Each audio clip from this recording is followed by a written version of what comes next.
Hi, it's Alice McGilvery here, and we're continuing the intellectual estuary theme here and adding a twist to it, the edge effect, with an example of how that concept of intellectual estuary can be applied in higher education.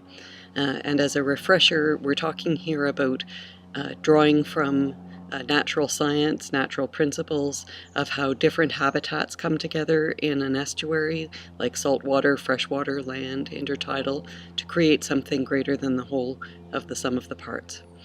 So this example comes from several years ago at Royal Roads University in a course where an intellectual estuary opportunity was created deliberately in the instructional design.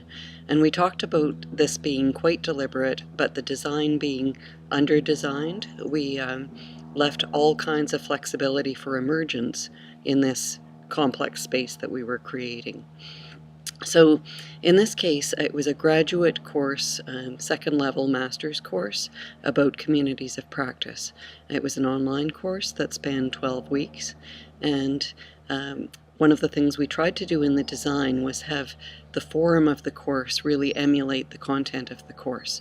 I've sometimes called that epistemological integrity for those of you who are academically inclined, but basically meaning that the two fit together really authentically and meaningfully. So in this case, the one environment we were starting with was the credit course environment in a formal institution. The other environment that we brought together for this was a foundations workshop put on by CP Square, an online community that's about communities of practice. That's the domain of the community. So people in that community join from all over the world. Often teleconferences have 3 or 4 continents, and all the people who are interested in that community work with communities of practice where people learn and enhance their capabilities and practice. So if any of these terms are new to you, there's lots on the web to look it up. But this course, in essence, was about social learning, bringing people together for learning, not really knowing quite what you're going to learn, having that emerge through the practices that the community supports and evolves and encourages. So for 7 weeks of this 12-week course, the learners, who tended to be, mid-40s on average, very experienced, competent, bright people, had the option, and everybody chose the option, of spending 7 weeks in this foundations workshop. So they moved to a different learning platform.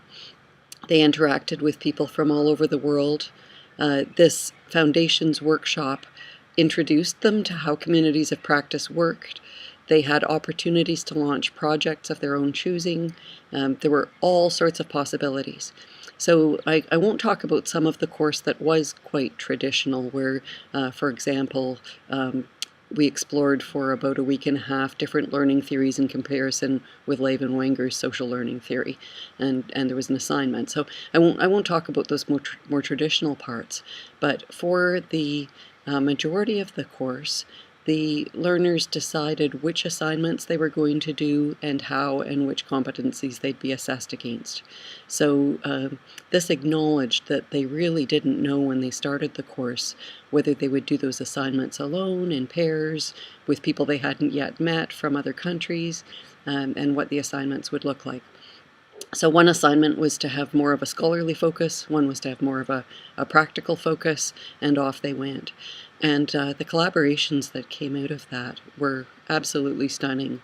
I won't take the time here, but dozens of stories come to mind about collaborations and outcomes even many years later, and the feedback from people was exceptional.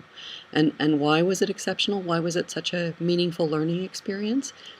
I really think that by creating that opportunity for emergent learning in 2 very, very different habitats or environments, actually, well after this work took place, Digital Habitats was published by people from the CP Square community using that metaphor.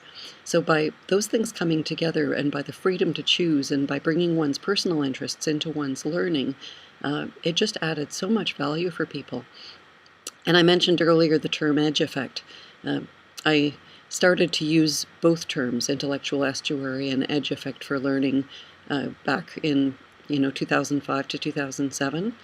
edge effect in nature, if you're not familiar with it, is about different habitats meeting and something, again, greater than the sum of the parts resulting. So, for example, in an intertidal zone, you'll have animals and plants that are from the sea that come into that area.